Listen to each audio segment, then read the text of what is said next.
Welcome to Nerdy Knots and Crafty Crosses, my lovely side quest stitchers, where we stitch stories and history into every row. I'm Natalie, your cozy crafting historian, and today we're starting our very first Yarn and Yore series entitled The Life and Loves of Queen Elizabeth I. While we crochet a beautiful honeycomb baby blanket, I'll guide you through the dramatic, elegant, and often dangerous world that shaped the Virgin Queen. So grab a cup of tea, a yarn, and a hook, and let's begin with this very first episode, The Bastard Princess, the birth and early years of Elizabeth Tudor. So before we begin our honeycomb baby blanket pattern by Coco 18, you're going to want to be sure that you have a nice thin, lightweight yarn to work with. Because it'll be easier to do the stitching as a first time or beginner. I like the ones that are really soft, especially since it's a baby blanket. And then the pattern did not specify a needle or a hook size. So I just went ahead and I am going to be using my 5.5 millimeter hook for no particular reason other than it is teal, which is my favorite color. But I do know that the smaller the hook size usually will, in the 4.5 to 5.5 will make a decent size loop for baby blanket patterns. So we will be stitching a chain of 102 stitches, and a chain is your base or your foundation for the blanket or craft in general. So first we will have to make our knot to start it off, and you just loop through and put your hook through a hoop, loop underneath, pull it through, and make your starting knot. There's probably better ways to do that. That's just the way I do it because it works for me. But you are more than welcome to find out what works for you. So we will have to do 102 stitches to make our chain. I like to use this little ring. It's a crochet hook, a crochet tension ring, because I'm not very good at just keeping the yarn wrapped through my fingers like I've seen people do. Also the hook, some people hold it like this and they crochet that way. I hold it like a pen or a pencil.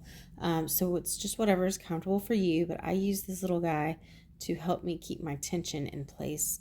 And you can buy it like on Amazon or Temu or something, I'm sure. I can't remember exactly where I got mine. So to start off, you're wanting to stitch, you loop over and you pull through, and you just do this for 102 stitches. And so I am going to pause the video and come back when we have our 102 stitches. And I have these little counters right here that I will use to keep track of every 20th stitch, just because I am someone who loses count easy. And when you lose count, that is when you are ending up ripping your blankets more than you are crocheting them. So I will be back with a complete row of 102 stitches. Okay, 101 and 102. So now we have our complete chain of 102 stitches. My little guy is marking the way for me. So what you want to do now that we've made this base chain, you want to single crochet into each chain, starting with the second one from your hook. So a single crochet, which is also written SC in a pattern is just simply taking the hook and looping it. So we're going to go 2 away from our hook. So that's 1, 2. You're going to slip it through there. You're going to loop over. You're going to pull it through to where you have 2 loops on your hook, and then you will loop over again, and you will pull it through, creating your single crochet. Now, we're going to do this for 102 stitches. No, I'm sorry. We'll end up with 101 stitches because we just skipped one here to get to the second loop. So you're going to do this all the way across to get to the end again, and you're going to have 101 at the end of it. So again, that's you go through the chain, loop over, pull through, 2 on the hook, loop over again, pull through, and that is your single crochet. It would leave you with a on the very top, you can see there's like a little V shape, and I'll show you when we get to the end and we have all of them there. Sometimes it is very hard, especially for me, still being quite a novice at crochet, to get through the chain, because there's really nothing to hold on to. As you see, there's really nothing to grab onto and work. But that's okay. You can get through it. If you're someone like me, the first two or three rows are the most difficult to just fumble through because there is very little to hold on to. So we're going to make our way across 101 stitches and meet back here when the row is done and see what it looks like. So I've only done about 20 stitches right now, and I just wanted to show y'all what it should be looking like at this point. So the top of your stitches should look like a V connecting into each other. The side of your stitches should just look like a tiny little, kind of like a braid, I guess you would call it, just teeny tiny little stitching. And if you lose count, then it's really easy to just count the V's on the top more than it is. I used to try to count my like loops here, and that got confusing. And then I realized it's easier to just count the top of the V's. Sometimes your chain will get twisty, and I'm actually stitching looser than usual because it is a baby blanket, and the looser, the softer it'll be. It won't have so much tension and be tight. And this is kind of the one that throws me off every time I start a new project, is the very first V. I never remember if I count that one or not, but I believe you do.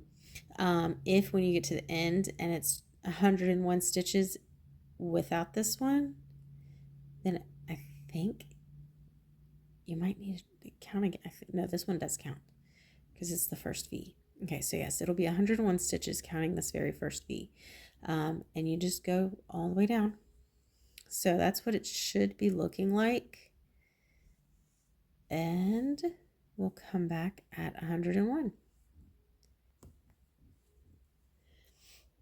Okay, so once you've got your 101st stitch, which is right here, you've now completed row 2 because your chain is row 1. This is now row 2. It's very lovely. It's got all your V's across. This is actually probably one of the best stitchings I've done into a chain before. Very even. So once you've done that, this is your right side of the pattern. We are about to, which will be indicated by an RS in some patterns. So now we are going to chain 1. So you're going to loop over and pull through, and then you will turn your stitching over to what is the wrong side, or WS in a pattern. So now for rows 3 through 10, we'll use back loop single crochet, which is also labeled as BLSC. And this means that we'll insert the hook into the back loop only, not both loops. So typically in a crochet pattern, when you do your stitching, and this is also always very hard for me to find how to hold this to keep it where I want it. You would typically go through, I'm just going to pick one here at random to show you. You would go through both of the V's, the loops of the V, and then have 3 loops on your hook.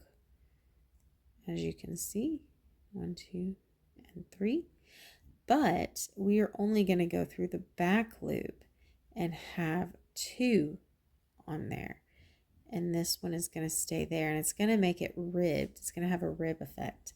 So I'll go back to the first stitch in the line, and you're going to just single crochet through it. If I can get it in there.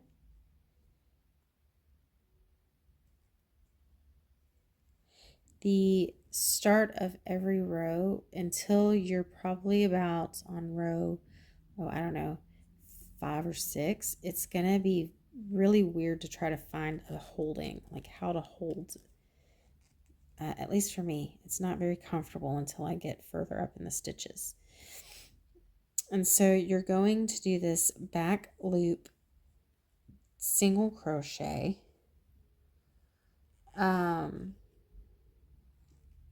And this creates, like I said, a lovely ribbed texture that'll form the base of our blanket. We're going to do a total of 8 rows, and so that'll give us rows 3 through 10, because we're on row 3 right now. We've already done row 2. And it will also be for a total of 101 stitches each row. So basically just follow your counters and everything will be fine. And if you make a miscount, that's okay too. It's kind of cathartic ripping the pattern just as much as it is making the pattern. So as you can see, there's this ribbed effect going on from the stitching going through the back loop only that you would not have if you went through both loops. So once we get to the end, you're going to always chain 1 unless the pattern specifies differently. It'll tell you to chain 2 or something. That's usually if you're going to double crochet on the row, but we're single crocheting for the next 8 rows. And so you will just keep looping over. You should only have 3.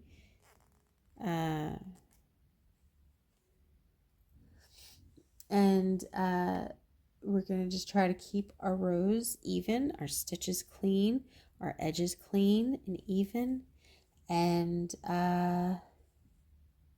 try to stay consistent. And while we do this, in a moment, you should still be making your V's here. I will start delving into our history of Queen Elizabeth I. So once you find a rhythm and you're comfortable, just kind of listen while you work, and hopefully we'll be able to learn some stuff. One moment. All right, I feel as though I have a better hold now, and I will be able to focus on telling y'all some history while we stitch this row.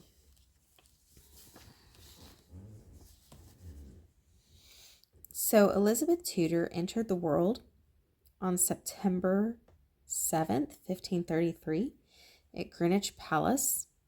A birth with disappointment was met with disappointment by her father, King Henry VIII. Henry VIII is obviously the infamous Tudor king, who we will definitely do a series on one day. He was highly disappointed because he had been praying for a son. He needed an heir to the throne, and he was hoping that Elizabeth's mother, Anne Boleyn, was going to deliver on her promise of giving him a son.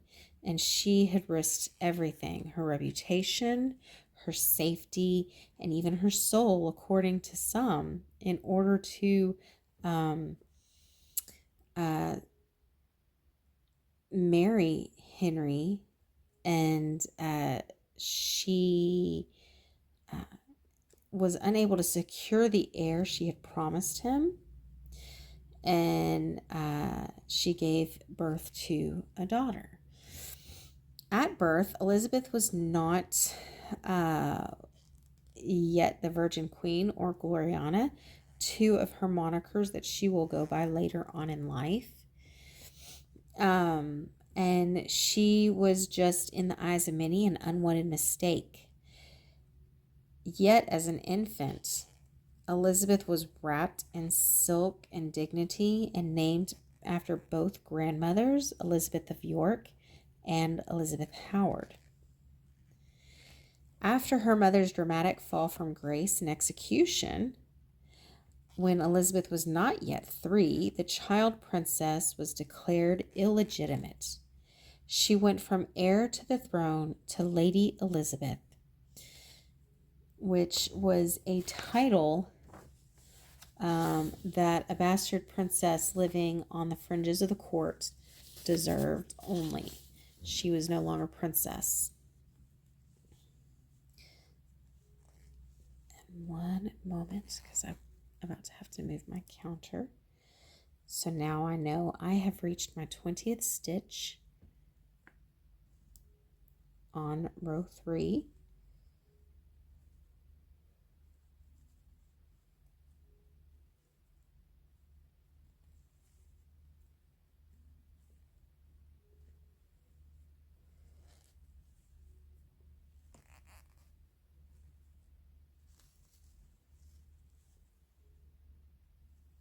Put that little thing, and these little stitch things, you can buy these stitch counters probably at Walmart or Michael's. Any of them would work, but now I know I'm at my 20th stitch on row 3.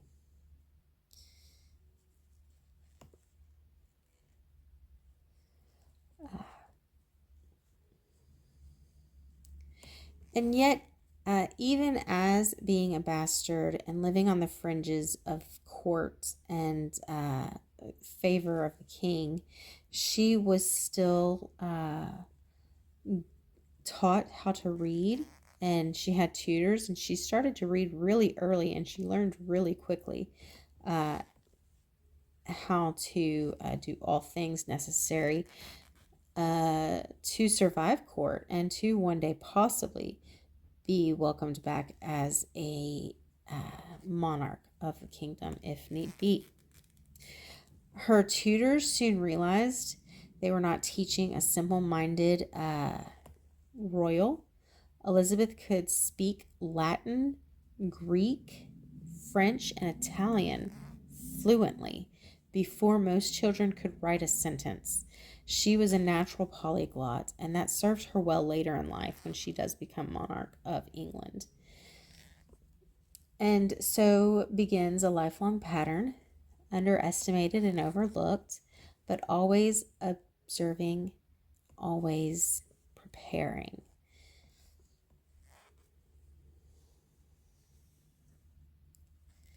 So now that we've got a rhythm going of single crochets in the back loop stitches,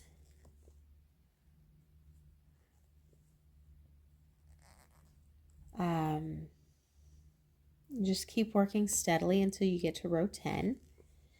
And you will, the motion will become hopefully meditative and calming,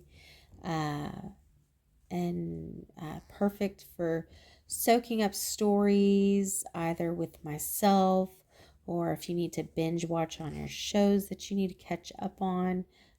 Once you get into the rhythm, it's really easy to just kind of let yourself escape. Listen to an audiobook, especially if you keep your markers in place, because then you know, like, okay, this is how many stitches I'm at here.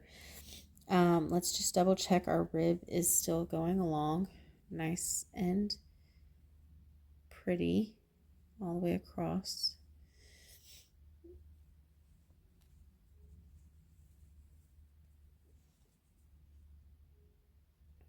Sorry if it's not in focus. I can't. There we go. So it is still looking pretty nice across here.